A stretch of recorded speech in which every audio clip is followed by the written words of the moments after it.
한 두 달 전으로 제가 이제 기억을 합니다. 제가 광고 시간에도 한번 말씀을 드리고 그날 주일, 지금 벌써 읽기 어플 보시고 벌써 읽기 시작하셨어요? 제가 오후에 그 대전에 내려가서 제 모교회에서 주일 저녁 예배 설교를 하고 돌아온 적이 있습니다. 저희 그 원인은 제가 설교하기 전에 특송을 했고요. 그래서 그렇게 그 반암교회에 다녀온 적이 있습니다. 제가 97년도에 이제 신대원을 입학을 하고 그해 2학기부터 제가 이제 서울의 한 작은 교회 교육전도사 사역을 맡게 되면서부터 이제 부득이하게 교회를 떠나오게 되었고, 그리고 나서 보니까 한 30년 만에 제가 이제 모교회를 방문을 하게 된 거더라고요. 제가 초등학교 4학년 때부터 이제 교회를 다니기 시작했고 97년까지 그 교회를 다녔으니까 모교에서 신앙생활 한 기간도 한 16년 정도 되는 것 같습니다.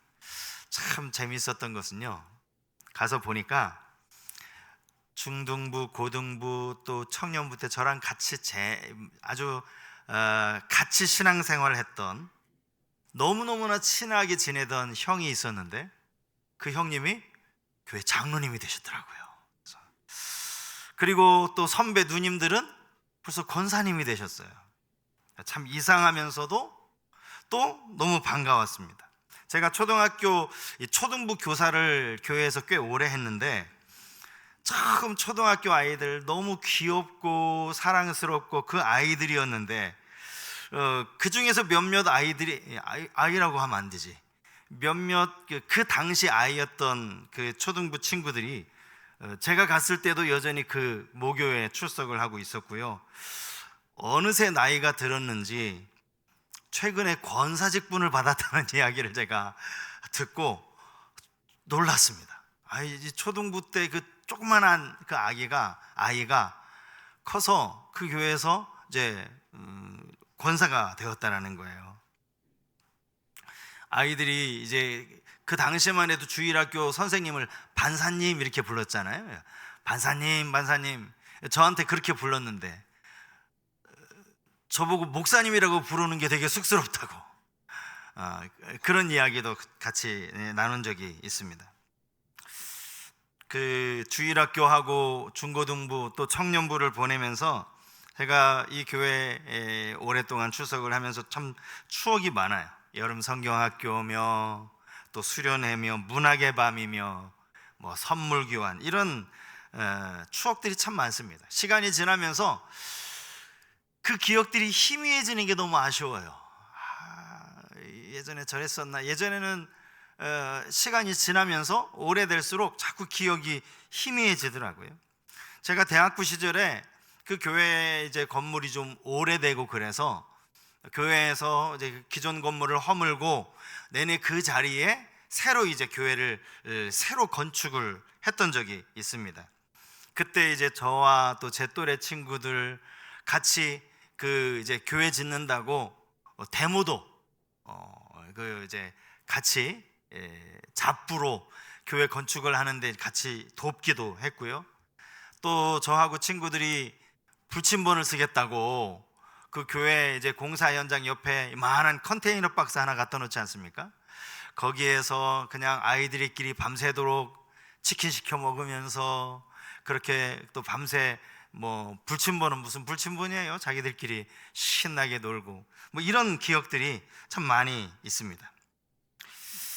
그래서 교회에 대한 추억이 저의 학창 시절의 거의 전부라고 할 수 있어요.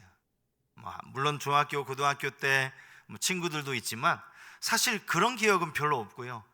교회에서 같이 아이들과 놀았던, 시간만 나면 정말 그냥 교회에서 놀 만큼 교회가 너무너무나 좋았던 그런 기억이 있습니다. 제가 지금 그 우리 주일학교 아이들을 보면요, 요즘 아이들은 너무 바쁘잖아요. 뭐 중고등학교는 뭐 말할 것도 없고 요즘 초등학교 아이들도 가끔 수요일 날 팝콘 전도 하면서 아이들에게 좀 동화책 읽어주려고 하면, 우리 집사님, 권사님들이 성경 동화책 읽어주겠다고 하면 학원 가야 된다고. 초등학교 이만한 꼬마들이 저 지금 이제 바로 또 학원 가야 된다고. 너무 바쁜 거죠. 아이들이 시간 조금만 짬이 나면 그때는 뭐예요? 아이들이 휴대폰 게임이에요. 참 저렇게 재미없이 중고등부 시절을 보내고 또 초등학교 시절을 보내는구나, 이런 이제 생각이 참 들어서 한편으로 아쉬운 마음이 있습니다. 제가 한 해를 마감하는 오늘 송구 영신 예배 때 저의 어린 추억에 대해서 그렇게 이야기가 기냐라고 생각하실지도 모르겠습니다. 이건 단순히 그냥 저의 어떤 개인적인 추억만을 말씀드리기 위함이 아니라, 저는 그 교회를 통해서 훈련을 참 많이 받았습니다. 중고등학교 때 분막 공부 시간에 뭘 배웠는지 사실 그건 기억이 잘 나지 않아요. 하지만 저희 때만 해도 우리 중등부 또 고등부 주일 새벽 6시에 자체적으로 새벽 기도회를 드렸어요. 마룻바닥, 그것도 의자도 아니고 마룻바닥에 방석을 깔고 앉아서 그렇게 무릎 꿇고 간절히 기도했던 그런 기억이 있습니다. 기도 훈련을 참 많이 받았습니다. 중학교 때 제가 열심히 기도하다가 또 선생님 옆에서 같이 기도해 주시면서 그때 제가 방언을 받았거든요. 그래서 정말 기도 훈련을 참 많이 받았다, 이런 생각이 들고요. 교회 안에 또 얼마나 사랑의 그 섬김을 또 제가 많이 받았는지 몰라요. 저희 부모님이 그때도 교회를 안 다니셨으니까 교회에 오는 건 사실은 저밖에 없었는데, 저하고 저희 이제 누님하고. 그런데 참 선생님들이 너무너무나 이렇게 따뜻하게 맞아 주셨습니다. 아마 한두 번 제가 그냥 여러 가지 힘들어서 교회를 그만 다니려고 했었던 적도 있는데요, 그때 저를 붙잡아 주셨던 분들이 다 선생님이셔요. 지금도 기억나는 건 노총각 선생님입니다.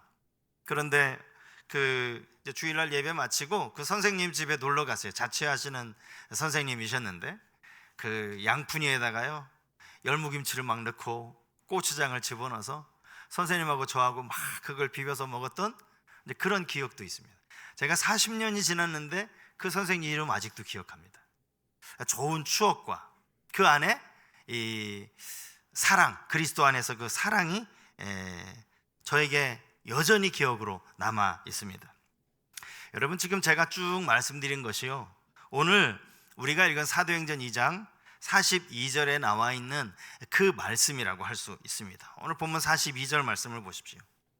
그들이 사도의 가르침을 받아 서로 교제하고 떡을 떼며 오로지 기도하기를 힘쓰니라. 초대교회 성도들이 그러했다라는 것입니다. 그들은 처음 복음을 받고 나서 그 복음이 얼마나 그들의 삶에 감격이 되었는지, 그들은 늘 사도의 가르침을 받았고 서로 떡을 떼면서 교제하면서 힘썼다, 기도하기에 힘썼다, 이렇게 성경이 기록하고 있죠. 초대교회 당시 성도들의 숫자가 여러분 대략 어느 정도 되었을 거라고 여러분 생각하세요?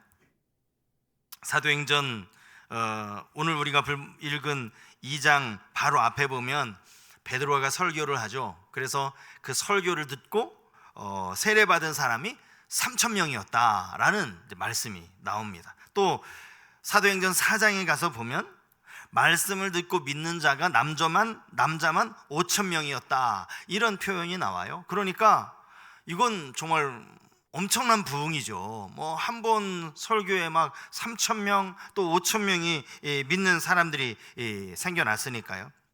그런데 학자들 견해에 의하면 이런 말씀을 감안하더라도 초대교회 성도의 숫자는 대략 한 2만 명에서 2만 5천 명 정도 되었을 것이다, 이렇게 추정을 합니다.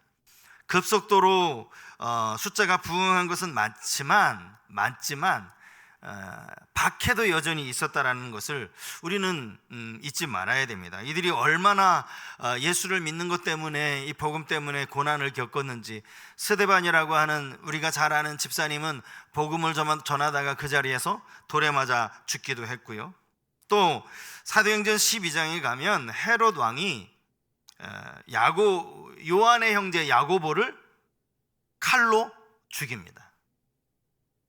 우리 예수님의 제자 가운데 야고보와 요한이 있잖아요. 그 요한의 형제 야고보가 칼로 죽임을 당합니다.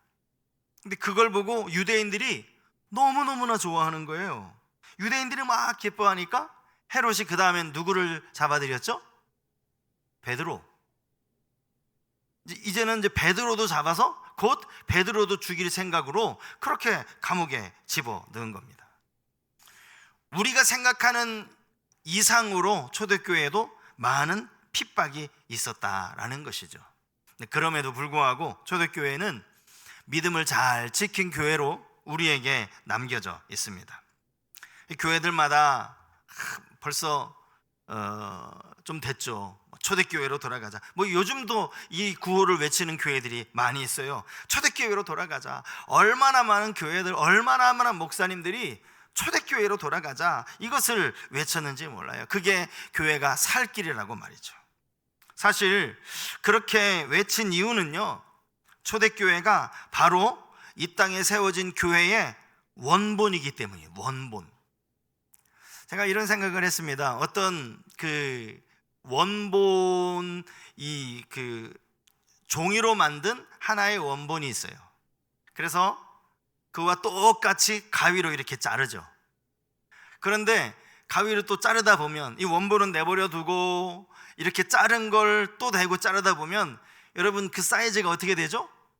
갈수록 커져요. 그죠? 갈수록 커져요. 나중에는 정말 원본하고는 완전히 다르게 커져 버립니다. 원본이 어떻게 생겼는지를 잊어버리기가 쉬워요.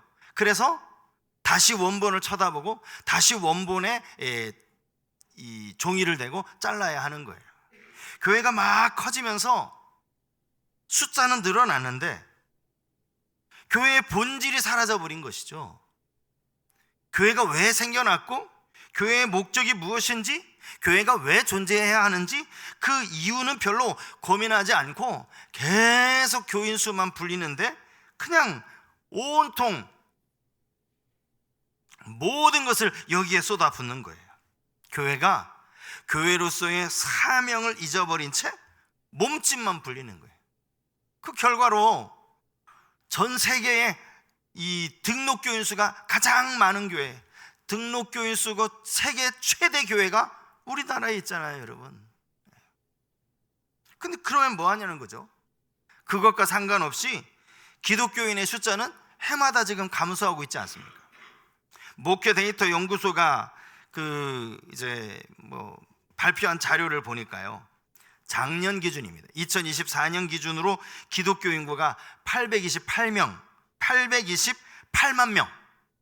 예전에 1000만 이야기하고 1200만 이야기했는데 지금 2024년 기준으로는 828만 명이라고 합니다. 더 충격적인 건 뭔지 아세요? 이 숫자가 2050년, 이제 앞으로 이제 한 25년 정도만 더 지나면 56만 명이 될 거, 560만 명이 될 것이다. 560만 명. 이 560만 명은요, 전체 인구의 약 11.9%에 해당한다고 합니다. 예전에 교회가 한참 부흥했을 때 국민의 4분의 1이 기독교인이라고 그런 말 했었잖아요. 그죠? 4분의 1이.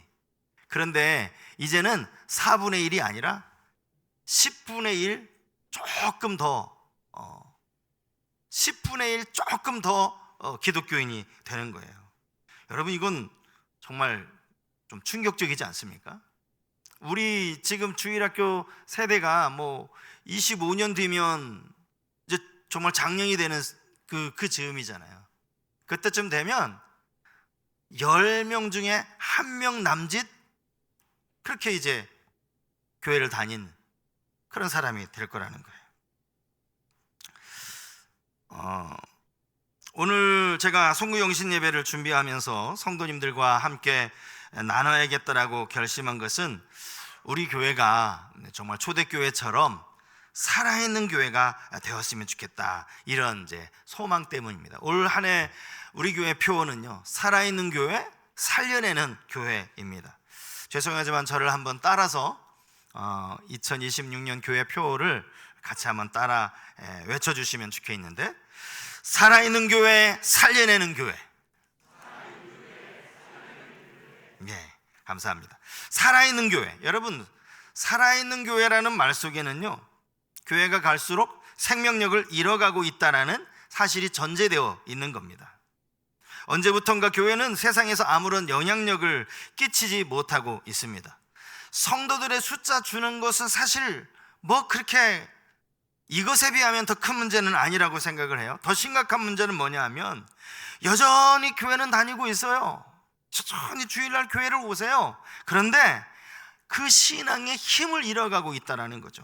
여러분, 이게 더 큰 문제 아닙니까? 죽은 신앙이 문제라는 거예요. 아주 눈에 작은 피라미도요, 살아있기만 하면 물살을 거슬러 가는 거예요. 그런데 집채만한 고래도요, 그가 죽어 있으면 물길 따라 흘러가는 거예요. 아무리 등치가 크면 뭐합니까? 생명이 없으면 그냥 물 흐른 대로 간다니까요. 살아있는 교회가 되기 위해서 우리 교회가 어떻게 해야 되는가, 이것을 이제 오늘 본문에서 한 3가지 정도 제가 생각을 해보았습니다. 본문에 기록된 그대로입니다. 살아있는 교회가 되기 위해서는요, 먼저는 사도들의 가르침을 받아야 됩니다. 사도들의 가르침. 초대교회가 가장 먼저 한 일이 바로 이것이죠. 이것은 주님께서 하늘로 올라가시면서 마지막 제자들에게 유언하신 명령이기도 합니다. 마태복음 28장 19절과 20절 말씀입니다. 그러므로 너희는 가서 모든 민족을 제자로 삼아 아버지와 아들과 성령의 이름으로 세례를 베풀고 내가 너희에게 분부한 모든 것을 가르쳐 지키게 하라. 볼지어다 내가 세상 끝날까지 너희와 항상 함께 있으리라 하시니라. 여기 주님이 명령하신 것이 이 가라, 그리고 제자 삼으라, 세례를 베풀라, 가르쳐 지키게 하라, 이 4가지 명령이 이 안에 담겨 있는데요, 이 명령에 순종해서 사도들은 이제 성도들을 가르치기 시작을 했죠. 여러분, 가라는 명령도 중요하지만 목적 없이 가는 건 아무 의미가 없어요. 왜 가야 되는지, 무엇을 위해 가야 되는지. 그래서 이 마태복음 28장 19절 20절 말씀에서 가장 중요한 이 동사를 꼽는다면 제자 삼는 것입니다. 제자 삼는 것. 제자 삼기 위해서 가는 거고요, 제자를 삼기 위해서 먼저 세례를 주는 것이고요, 그가 제자가 되기 위해서 부지런히 그에게 가르쳐야 하는 것입니다. 내가 너에게 분부한 모든 것을 가르치라 그랬습니다. 여기 내가 너희에게 분부한 모든 것, 이것은 한마디로 말하면 예수 그리스도의 복음이라고 할 수 있겠죠. 사도행전에 나오는 이야기가 다 예수 그리스도의 죽으심과 부활 아닙니까? 우리가 들어야 할 복음이 바로 이것입니다. 그리고 우리가 가르쳐야 할 복음도 바로 이것이죠. 교회 안에 여러분 복음에 대한 가르침이 없다면 교회는 세상의 사교 모임과 다를 바가 없을 겁니다. 성도들이 모여서 대화하는 주제가 복음과 상관없는 주제들 뿐이라면 그걸 교회라고 할 수는 없는 것 아닙니까? 교회에서는 가르치되 예수 그리스도 복음에 대해서 가르침이 있어야 합니다. 그래서 우리 교회는 올해부터는 모든 성도들이 이 가르침을 받는 일에 집중하려고 합니다.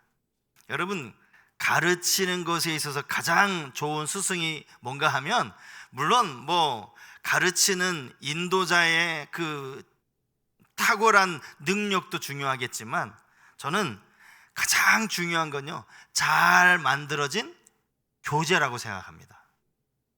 그 교재만 잘 제대로 가르치면 다른 거 필요 없어요.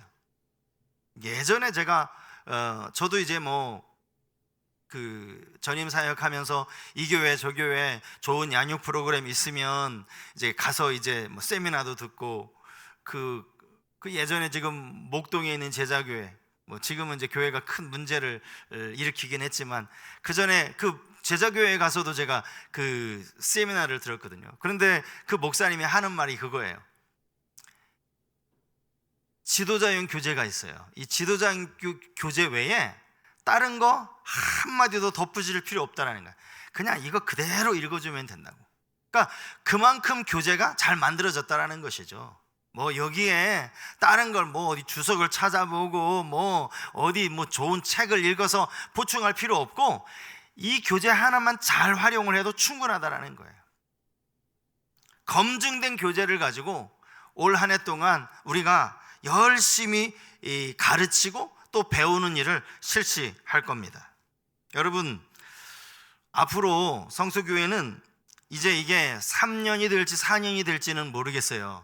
하지만 성서교회에 등록되어 있는 모든 성도님들은 다 이 가르침을 받을 수 있도록 그렇게 이제 교회가 준비하고 또 시행을 할 겁니다. 여러분 모두 기대하실 수 있기를 바랍니다. 교회를 다니면서 뭔가 하나 내가 이건 내가 배웠다라는 걸 여러분들 안에 이렇게 자부심으로 가질 수 있도록 교회가 이 일을 감당하려고 합니다. 제가 전에 사역했던 교회는 그 기존 신자를 안 받았어요. 여러분 잘 아실 거예요. 기존 신자를 안 받았어요. 그런데 기존 신자인데 유일하게 예외를 두었던 케이스가 있습니다. 어느 날 제가 등록카드를 받아서 이제 성도님을 새신자겠거니 하고 신방을 했는데 새신자가 아니에요. 기존 신자예요. 다른 교회에서 집사님이세요. 이 등록이 안 될 텐데 어떻게 등록이 되셨어요? 라고 제가 물었더니 그 집사님이 이런 말씀하시는 거예요. 기존 신자 등록이 안 되는 거 제가 잘 알고 있는데 제가 지금 섬기는 교회는 교회가 너무 작은 교회여서 교회 안에서 어떤 훈련 프로그램을 아무도 진행해 줄 사람이 없고 아무런 훈련도 받을 수 없다. 그래서 그 교회 목사님과 상의를 한 거예요. 비록 우리 교회는 개척교회고 작은 교회에서 집사님을 잘 훈련시켜줄 여력이 없지만 그 교회 가서 훈련 잘 시키는 그 교회 가서 딱 2년만 훈련받고 오시라. 이 집사님도 그렇게 약속을 한 거예요. 알겠습니다, 목사님. 제가 이 교회에서 2년만 제가 잘 배우겠습니다. 잘 훈련받고 나서 다시 목사님께 오겠습니다. 다시 제가 이 교회를 섬기고 평신도 사역자로서 목사님 목회를 잘 돕겠습니다. 그래서 그 교회에 등록이 된 케이스가 있더라고요. 여러분, 작은 교회에서도요 그렇게 훈련에 목말라 하는 사람이 있어요. 자기가 잘 훈련받아서 어쨌든 교회를 섬기고자 하는 그런 마음 때문에 말이죠. 여러분 안에도 정말 배움에 대한 뭔가 하나님의 말씀을 잘 배우고 또 잘 가르치고자 하는 이러한 열정을 가지고 이제 가르침을 받는 그런 성도님들이 되실 수 있기를 바랍니다. 잘 가르침을 받은 다음에는 또 그 가운데 몇 사람은 이제 가르치는 자로 그렇게 세워질 겁니다. 우리 청년부에서도 지금 똑같은 교재를 가지고 이제 상반기부터 청년부 안에도 양육이 일어날 거예요. 우리 작년부도 마찬가지로 이게 어쨌든 3년이든 4년이든 가르치는 일을 할 거예요. 가르치는 일. 살아있는 교회가 되기 위해서는요, 두 번째로는 마음을 같이 하는 영적인 교제가 있어야 합니다. 마음을 같이 해서 오늘 본문에 보니까 초대교회에서 모든 물건을 서로 통용했다 이렇게 기록이 되어져 있죠. 45절 말씀에도 보니까 또 재산과 소유를 팔아 각 사람의 필요를 따라 나눠주며 라는 말씀이 있습니다. 사실 이 말씀을 오늘 현대를 살아가는 성도들에게 실천하라고 말씀드리기는 참 쉽지는 않은 것 같습니다. 오히려 이것을 교회 안에 갈등이 생기고 어려움이 생기도록 만드는 그런 일들이 있기가 쉬워요. 뭐냐 하면 성경에 이렇게 나와 있지 않느냐. 그러니까 집사님 그 돈 많은데 그거 좀 팔아가지고 가난한 사람들 좀 도와달라고. 여러분 이렇게 하면 안 되는 거예요. 이건 자발적으로 이루어져야 되는 것이죠. 내가 돈이 없다고 이거 초대교회는 그 서로 유무상통했다고 하는데, 아유 집사님 그것 좀 팔아가지고 돈 좀 통장에서 통장 좀 적금 좀 깨서 나 좀 도와주면 안 되냐고. 여러분 그렇게 가시면 안 돼요. 영적인 교제가 중요합니다. 그리스도 안에서 영적인 교제, 사도의 가르침이 전제되어진 교제가 중요하다는 것이죠. 말씀을 배우는 과정 속에서 서로를 향한 사랑이 풍성해질 때 이게 가능하기 때문입니다. 마지막 세 번째는요, 오로지 기도에 힘쓰는 삶입니다. 기도에 힘쓰는 삶. 하루 중에 여러분 얼마나 기도하시는지 모르겠어요. 여러분, 기도하지 않는 그리스도인들이 참 많습니다. 여러분, 성도가 기도하지 않는 게 죄입니까? 기도는 죄하고는 아무 상관이 없는 것입니까? 뭡니까, 여러분? 죄의 정의를 우리가 지난 주일에도 제가 말씀을 드렸어요. 죄의 정의는 하나님이 하라고 하신 것을 하지 않는 것도 죄라고 말씀을 드렸습니다. 하나님의 말씀을 알고 있으면서도 행하지 않는 것. 야고보 4장 17절에 여기 이런 말씀이 나와요. 그러므로 사람이 선을 행할 줄 알고도 행하지 아니하면 죄니라. 우리는 악을 저질러야 그게 죄인 줄 알아요. 그런데 야고보 사도는 네가 선을 행할 줄 알고서도 선을 행하지 않는 거, 그게 죄라고 그렇게 말씀하고 있다라는 것이죠. 쉬지 말고 기도하라는 것은 성경이 우리에게 주시는 명령입니다.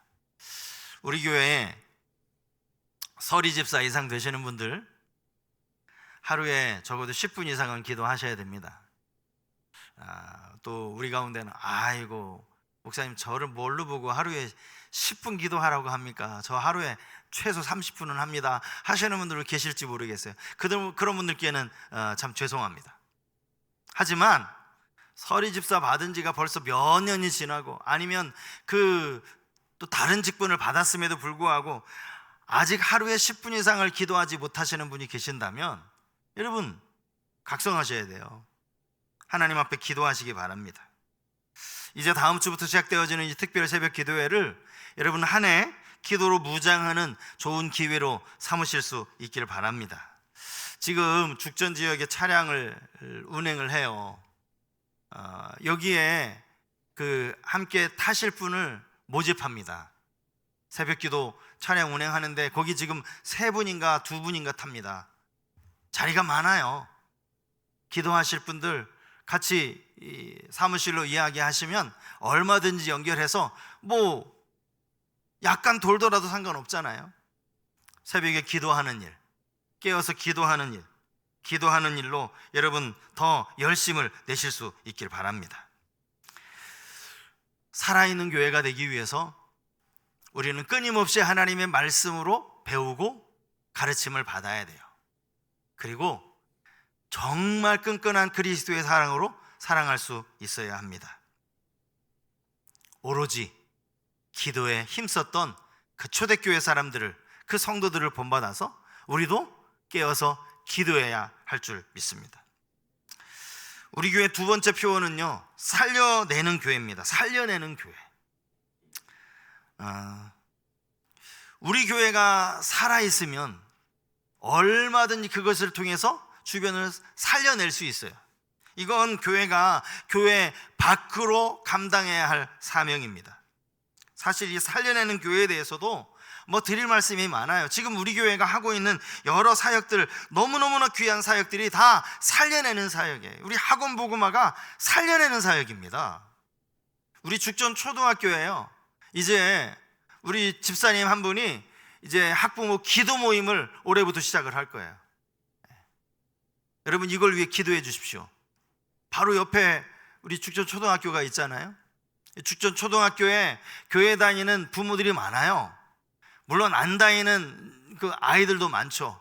그래서 죽전 초등학교 학부모들을 위한 기도 모임을 이제 가지려고 합니다. 이 일을 위해서 여러분 기도해 주시고, 이미 죽전 중학교 학원 복음화 사역이 지금 시작은 되었는데 이것이 더 활성화될 수 있도록, 이번에 우리 최세롬 목사님을 우리 교회 지금 몇 번째 모시는지 몰라요. 그래도 최서론 목사님이 학원 복음화 이 인큐베이팅에 대해서는 뭐 지금까지 그 사역만 하고 계시는 그런 목사님이셔서 이번 2월에도 또 오셔서 학원 복음화 사역에 좀 더 이제 구체적이고 좀 디테일한 부분들을 아마 말씀을 전해 주실 거예요. 여러분, 학원 복음화 사역을 위해서도 여러분 많이 기도해 주시기 바랍니다. 2년차가 되는 우리 어린이 축제, 또 행복잔치, 이걸 위해서도 여러분 열심히 기도하실 뿐만 아니라 참여해 주셔야 됩니다. 고린도전서 3장 6절과 7절에 보면 이런 말씀이 있어요. 나는 심었고 아볼로는 물을 주었으되 오직 하나님께서 자라나게 하셨나니 그런즉 심는 이나 물 주는 이는 아무것도 아니로되 오직 자라게 하시는 이는 하나님 뿐이니라. 여러분, 이 말이 무슨 의미죠? 우리가 어린이 축제를 하고 또 행복잔치를 해서 많은 아이들에게 복음을 전하는 거, 여러분, 이게 씨를 뿌리는 거, 이게 물 주는 겁니다. 자라게 하시는 건 우리가 할 수 있는 일이 아니에요. 그건 하나님이 하시는 일이에요. 우리는 열심히 물만 주면 되는 거예요. 열심히 복음을 뿌리면 되는 거예요. 열매를 하나님께 맡겨드리고 올 한 해에도 우리 어린이 축제를 위해서 또 행복잔치를 위해서 열심히 복음의 씨앗을 뿌리는 우리 성도님들 되실 수 있길 바랍니다. 이게 지역을 살려내는 거예요. 우리 청소년들을 살려내는 것이고, 올 한 해 여러분들이 뭐 표를 보고 뭐 시시하다 뭐 이렇게 생각하실지도 모르지만 사실 이 표에 대해서 고민을 많이 했습니다. 오늘 이 송구 영신 예배 이 말씀을 준비하면서도 안 그래도 지금 제가 머리털이 별로 없어가지고 지금 탈모 병원을 지금 다닐까 생각하는 중이면서도 머리를 얼마나 쥐어 뜯었는지 몰라요. 어떻게 하면 한 해를 시작하면서 우리 교회가 정말 함께 살아있는 교회가 되고 주변을 살려내는 그런 교회가 될 수 있을지, 이것을 저 혼자 힘으로는 절대 못하고요, 우리 모든 성도님들, 우리 장로님들을 비롯해서 우리 권사님들, 우리 모든 직분자들이 열심히, 우리 모든 평신도들까지 합쳐서 열심히, 먼저는 우리 안에서 생명력이 되살아나고 또 그것으로 주변을 살려내는, 주변을 생동감 있게 활력을 되찾게 하는 그런 우리 성소교회로 2026년도 한 해 세워질 수 있기를 주님의 이름으로 축복합니다.